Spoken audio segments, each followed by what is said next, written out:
11월 4일 금요일입니다.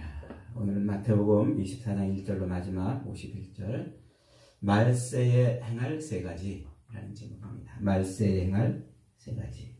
예수님께서 생애 마지막 한 주간을 보내시기 위해서 나귀를 타고 예루살렘 성에 입성하셨죠.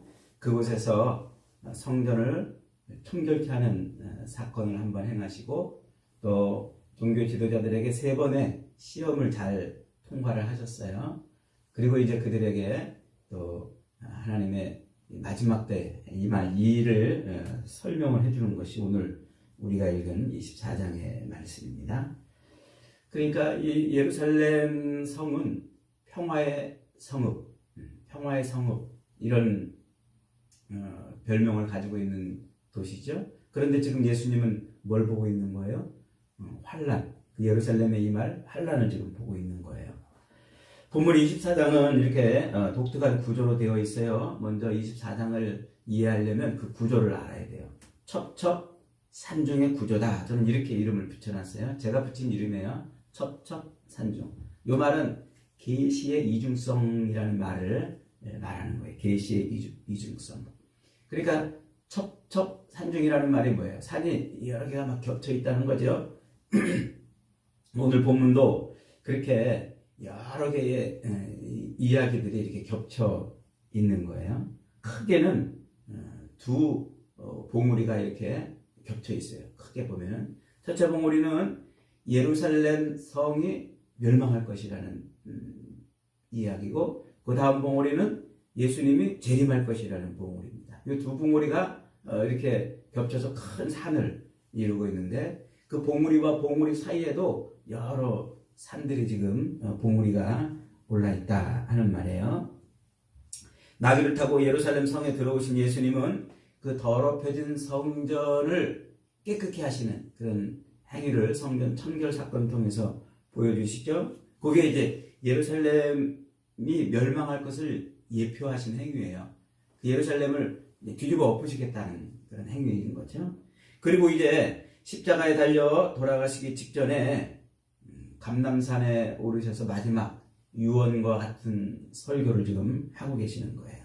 예수님은 이 설교를 통해서 종말에 대한 무슨 신비적인 이야기를 하시려는 것이 아닙니다.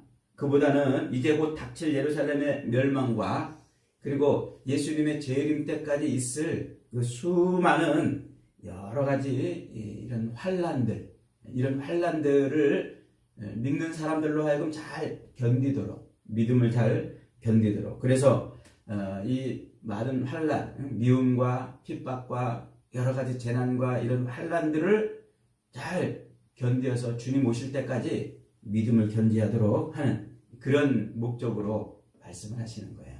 그래서 이 본문 말씀에서 명령어가 많이 나와요. 명령어. 이렇게 하라, 저렇게 하라. 이렇게 해라, 저렇게 해라. 무려 19번이나 걸쳐가지고 이 명령어를 써가지고 예수님이 제자들에게 강한 명령을 지금 하고 있는 겁니다. 그러니까 환란의 때를 살아가야 하는 성도들의 믿음과 순종을 격려하기 위한 것이죠. 먼저 첫 번째 봉우리로 한번 올라가 봅니다. 1절부터 22절까지 말씀이죠. 예루살렘 멸망에 대한 예언이에요.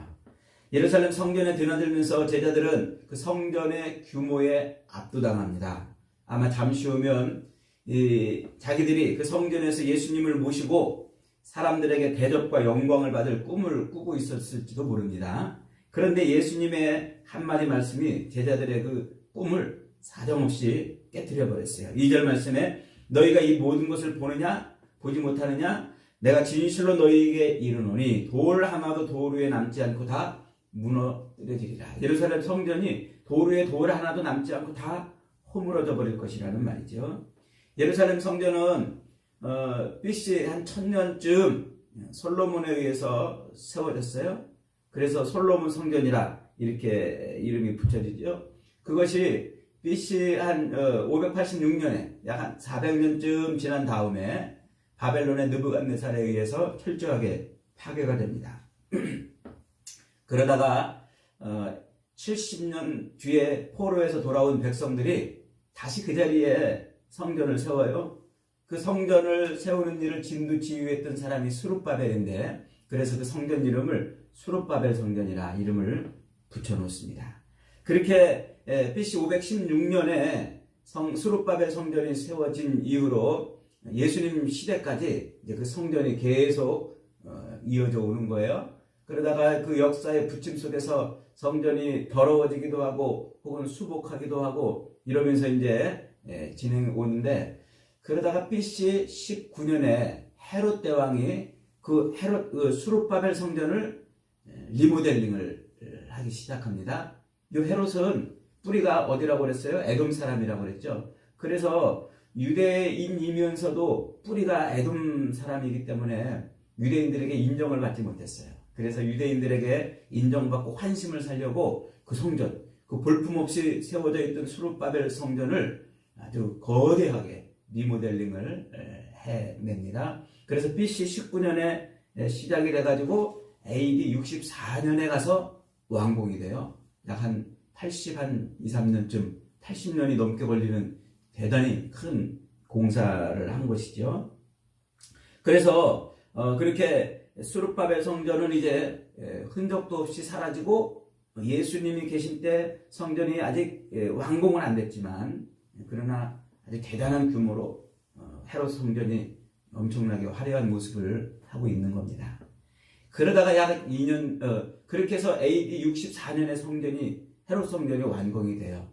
그러다가 2년이 지난 AD 66년에 유대의 한 지도자가 그 성전이 완공된 것을 기념해가지고 사람들을 모아가지고 로마에 반란을 일으켜요. 우리가 이미 앞에서 선지서 공부했습니다만 학개 선지자와 스가랴 선지자를 공부하면은 그 성전을 통해서 하나님이 큰 영광을 드러낼 것이라고 그랬죠. 그러니까 이제 거대한 아주 화려하고 거대한 헤롯 성전이 딱 완성이 되니까 유대인들이 흥분했어요. 이제 하나님이 우리를 로마로부터 독립시킬 것이다 하는 그런 마음들을 가지고 있는데, 그 마음을 모아가지고 한 지도자가 등장해가지고 로마의 반란을 일으키는 겁니다. 그게 AD 66년입니다. 그러자 로마의 베스파시안 장군과 그의 아들 티토스 장군이 군대를 이끌고 예루살렘에 진입합니다. 그래서 예루살렘을 공격하는 도중에 저 로마에서 네로 황제가 AD 68년 죽어요. 그러니까 이 베스파시아누스 장군이 얼른 로마로 돌아가서 황제가 돼요.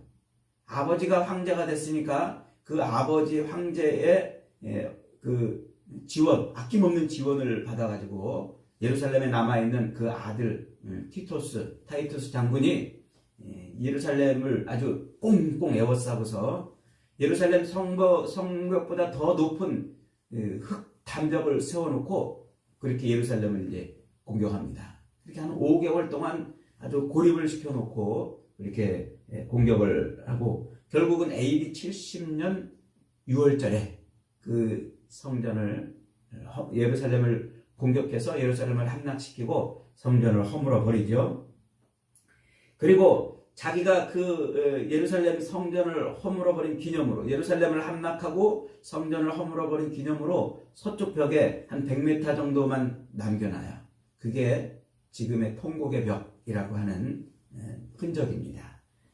그렇게 해서 이제 그 AD 70년에 예루살렘 성이 함락되고 성전이 무너지는 그런 역사적인 일이 벌어지는데, 그때 수만 명이 죽임을 당해요. 그때 그 장면을 직접 목격했던 유대의 역사학자 요세비우스라는 사람은 그 참상을 일부 이렇게 기록해놨어요. 제가 한번 읽어볼게요. 기근이 널리 확대되어 모든 집과 식구들에게 덮쳤다. 다락에는 기아로 죽어가는 여자들과 어린 아이들로 가득 찼고, 거리에는 늙은이들의 시체들로 가득 채워졌고, 살아있는 아이들과 젊은이들은 모두 기아로 퉁퉁 부어 무서운 망령처럼 거리를 배회하다가 쓰러져 버렸다.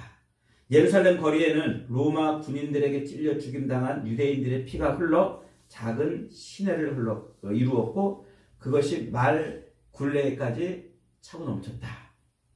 이때 약 9만 7천 명의 유대인들이 포로로 잡혀갔고 110만 명의 유대인이 죽었다.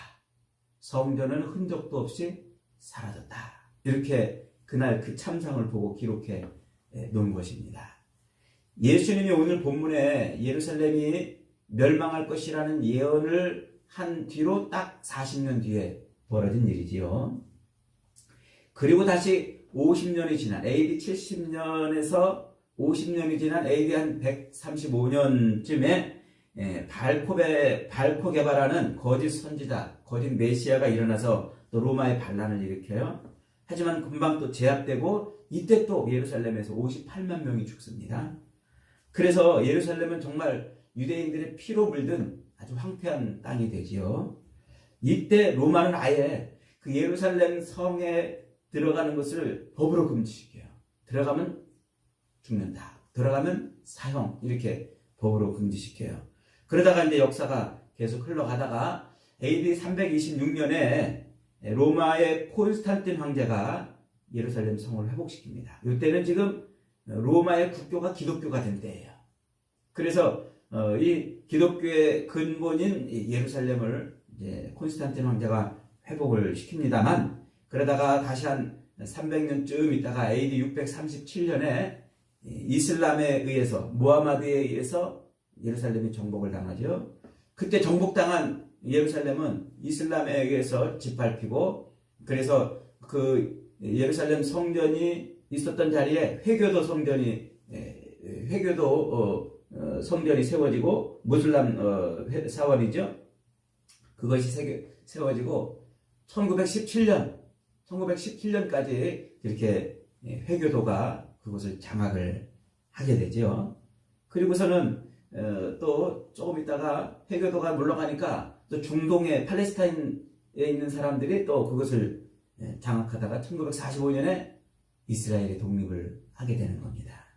그러니까 예수님의 그 한마디 이후에 예루살렘 성과 성전은 버림을 받아서 2000년이라는 긴 시간 동안 그렇게 버림을 받은 거죠. 이것이 하나님이 사라져버린 예루살렘 성의 모습이라고 지금 성경이 말하고 있는 거예요. 자, 이제 두 번째 봉우리로 올라가 봅니다. 24절부터 31절까지죠. 예수님의 재림에 대한 예언이에요. 예루살렘이 멸망하는 그 멸망을 이중적으로 지금 예언을 하고 있는 거예요. 그래서 예수님이 재림할 것을 지금 설명하고 있어요. 예수님의 재림은 이 환란 후에 해가 어두워지고 달이 빛을 잃고 별들이 떨어지고 하늘에 있는 권능들이 흔들릴 때, 그때 예수님이 구름 타고 권능과 영광 중에 이 땅에 임하신다. 그것을 모든 사람이 볼 것이다. 이렇게 말씀하고 있어요. 그런데 여기서 초점이 뭐냐면 환란 후에 재림하신다는 거예요. 환란 후에. 이것은 계시록을 세대주의적으로 해석해가지고 7년 대환란이 있은 다음에 예수님이 재림할 거다. 이걸 말씀하시는 것이 아니고 예수님의 승천 이후에 다시 오실 재림 때까지 수많은 그 말세의 기간 동안에 환란이 있을 것이다. 그 말을 하고 있는 거예요. 그 환란은, 그래서 아까 제가 첩첩산중이라고 표현을 한 거예요. 예수님의 요 예루살렘이 멸망할 것을 말씀하신 이때로부터, 그리고 재림하시는 이때까지 첩첩산중, 수많은 예루살렘의 멸망 같은 그런 많은 환란들이 임할 것이다 하는 거예요. 그러니까 크게 보면은 이 24장은 마지막 종말에 대한 모습을 말해주는데, 가까이 가니까 예루살렘의 종말, 그리고 좀 더 가까이 가니까 예수님이 재림하실 때까지 그 시대를 살아가는 수많은 사람들이 겪는 종말에 대한 이야기예요. 그래서 이 예수님의 십자가 죽으심과 부활 이후로 사는 모든 성도는 주님 재림하실 때까지 다 말세를 사는 거예요. 말세. 이 기간이 말세예요. 그래서 이 말세는 계시록에서 이중적으로 항상 표현을 하죠.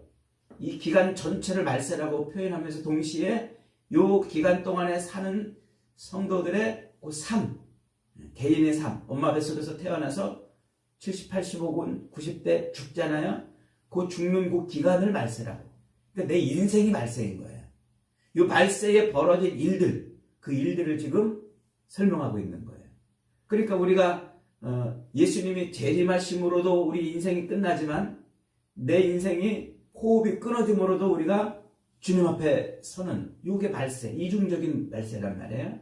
요 말세에 무슨 일이 벌어진다고요? 많은 환란들이 있을 것이다. 그 얘기를 하는 거예요.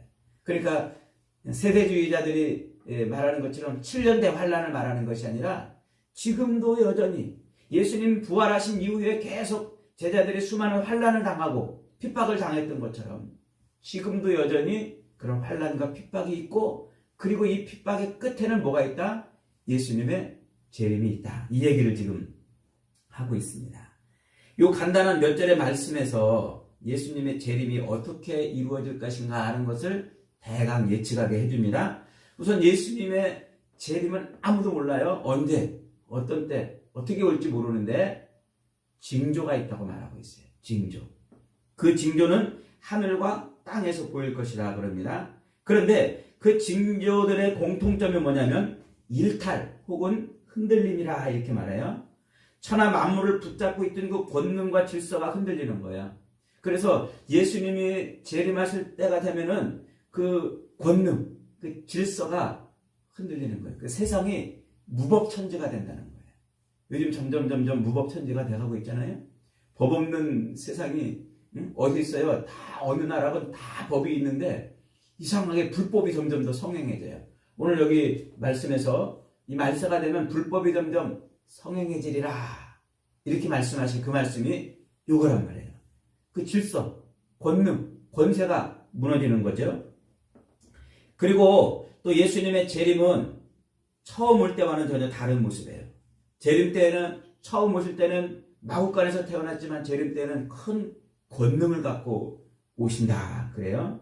그러니까 그때 모든 사람들이 예수님이 오시는 그 모습을 확연하게 볼 수 있다 이렇게 지금 말하고 있어요.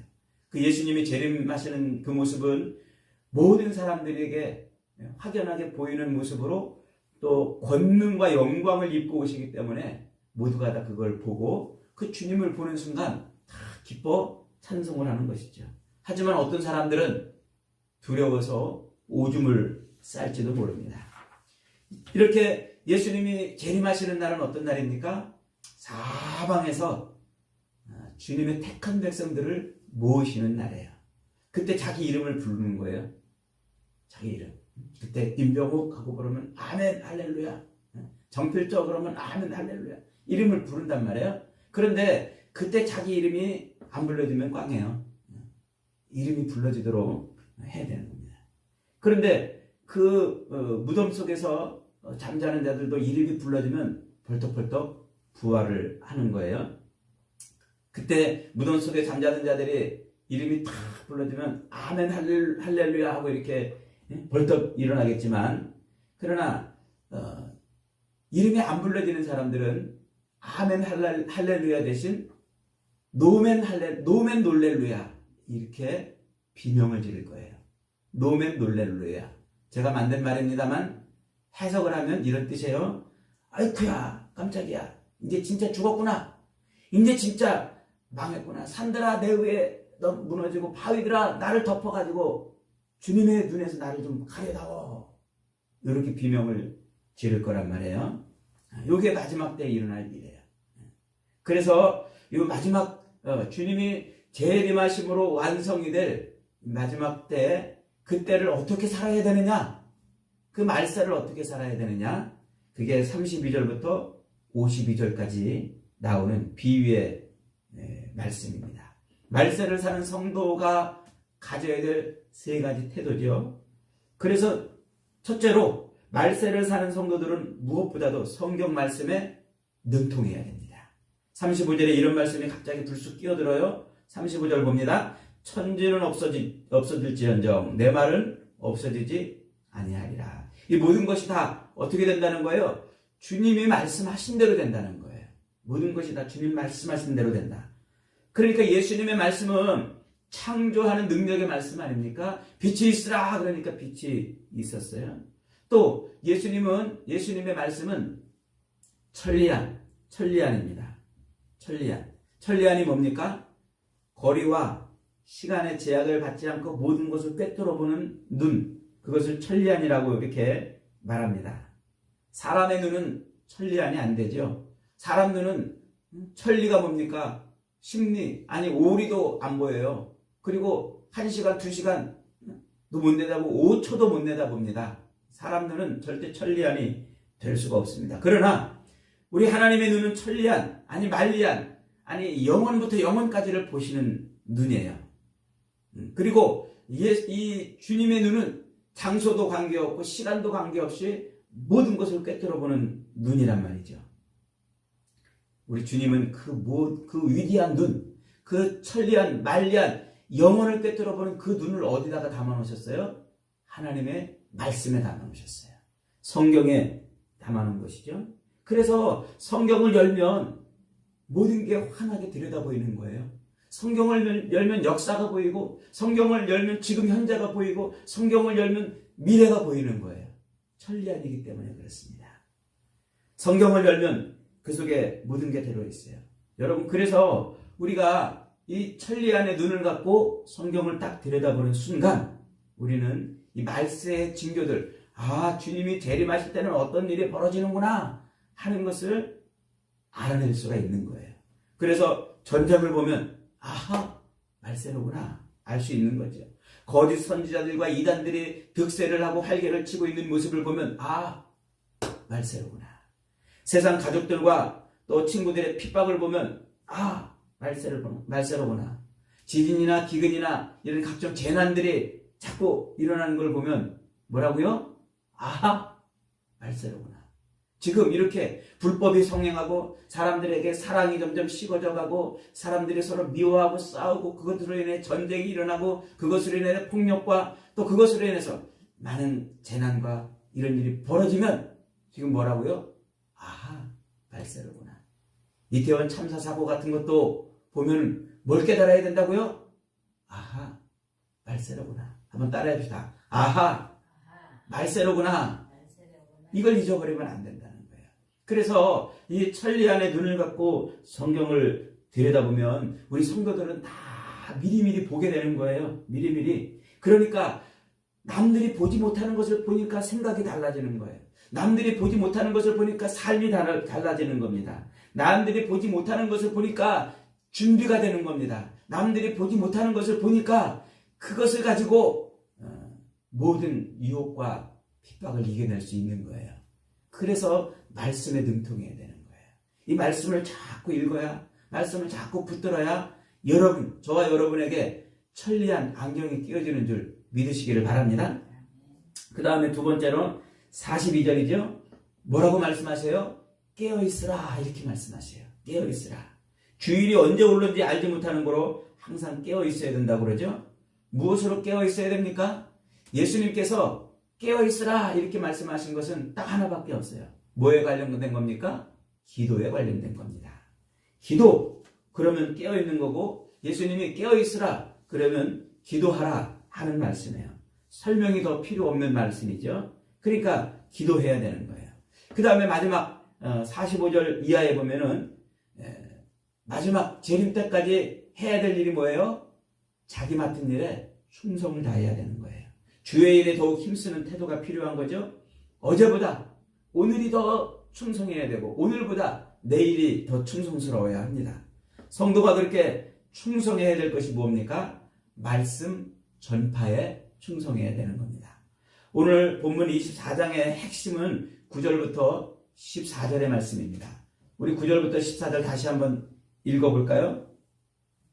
그때의 사람들이 너희를 환난에 넘겨주겠으며 너희를 죽이리라. 너희가 내 이름 때문에 모든 민족에게 미움을 받으리라. 그때에 많은 사람이 실족하게 되어 서로 잡아주고 서로 미워하겠으며 거짓 선지자들이 많이 일어나 사람을 미혹하겠으며 불법이 성함으로 많은 사람의 사랑이 식어지리라. 그러나 끝까지 견디는 자는 구원을 얻으리라. 14절 마지막 시작.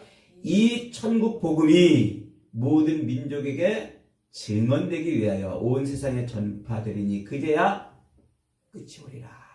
무슨 얘기입니까? 이 복음이 주님의 재림이 임할 때까지 이 복음이 전파되어야 하는 거예요. 그걸 위해서 이 복음을 누구에게? 우리에게 맡겼어요. 이미 마태복음에서 앞에서 예수님을 제자들을 예수님이 파송하는 장면을 통해서 그 권세를 받았다고 그랬잖아요. 그 복음 전파의 권세를 말이죠. 그러니까 이 마지막 때는 복음을 전하며 살아야 되는 것입니다. 핍박이 와도 환란이 와도 천하 만국에 이 복음이 전파돼야 되는 겁니다. 그래야 끝이 온다는 거예요. 그래서 이 말세, 이 마지막을 사는 성도들은 복음을 전하는데 최선을 다해야 되는 거예요. 그러므로 성도는 형편이 좋으면 좋은 대로, 나쁘면 나쁜 대로 복음을 전할 기회를 삼아야 돼요. 그러니까 이 땅을 사는, 이 말세를 사는 우리들은 삶이 부자가 되어서 편하게 살고 혹은 가난하게 되어서 불편하게 사는 그런 기회를 사는 것이 아니라 우리는 복음을 전하기 위해서, 편한 기회도 복음을 전하기 위해서, 불편한 기회도 복음을 전하기 위해서, 그게 우리 인생이라고 지금 말하고 있는 거예요.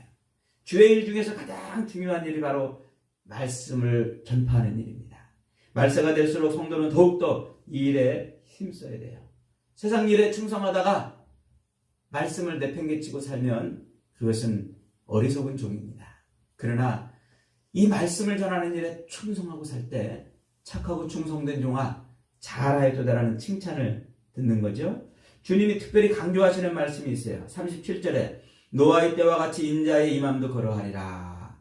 노아가 방주에 들어간 날까지 사람들이 뭐 했다고요? 시집가고 장가가고 먹고 마시고 즐겼다고 그랬어요.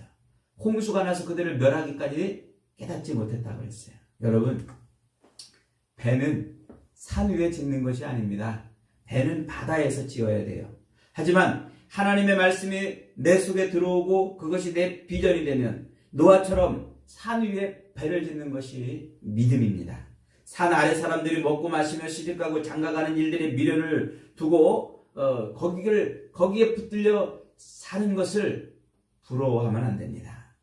거기에 너무 정을 두면 우리는 혹시 롯의 아내처럼 버리지 못해서 멸망받는 사람이 될 수 있습니다. 그러므로 우리는 믿음을 가지고 산 위에 배를 지어야 돼요. 그것이 이 말세를 사는 성도에게 있어서 중요한 것입니다. 여러분, 혹시 여러분은 지금 매일 주님 앞에 나와서 산 아래에 호화 빌딩을 짓게 해달라고 간구하며 기도하고 있지는 않습니까? 산 아래에 대저택을 짓고 싶어서 애쓰고 수고하고 있지는 않습니까? 예수님의 마지막 말씀을 우리가 귀담아 들어야 돼요. 50절, 51절 봅니다. 생각지 않은 날에 알지 못하는 시각에 그 종의 주인이 이르러 엄히 때리고 외식하는 자가 받는 벌에 처하리니. 외식하는 자, 어저께 설명드렸죠? 외식하는 자, 하나님을 쏙 빼놓고 자기 영광과 자기 욕망을 채우며 신앙생활하는 것, 그것이 외식이라고 그랬어요. 그런 신앙생활은 우리 주님 앞에 인정함을 받지 못합니다. 여러분, 우리는 산 위에 배를 짓는 노아처럼, 그리고 산 아래에서는 수많은 사람들이 먹고 마시고 즐기고 시집가고 장가가는 그 시대처럼 오늘 우리가 사는 이 시대가 그래요. 저와 여러분도 노아처럼 산 위에 배를 짓는 믿음으로 살 수 있기를 바랍니다. 늘 하나님의 말씀에 정통하고 늘 기도하고 때를 얻든지 못 얻든지 말씀을 전파하는 이 말세를 사는 믿음으로 사셔서 주님 오실 때 착하고 충성된 종아 잘하였도다라는 칭찬을 듣는 저와 여러분이 되시기를 주님의 이름으로 축복합니다.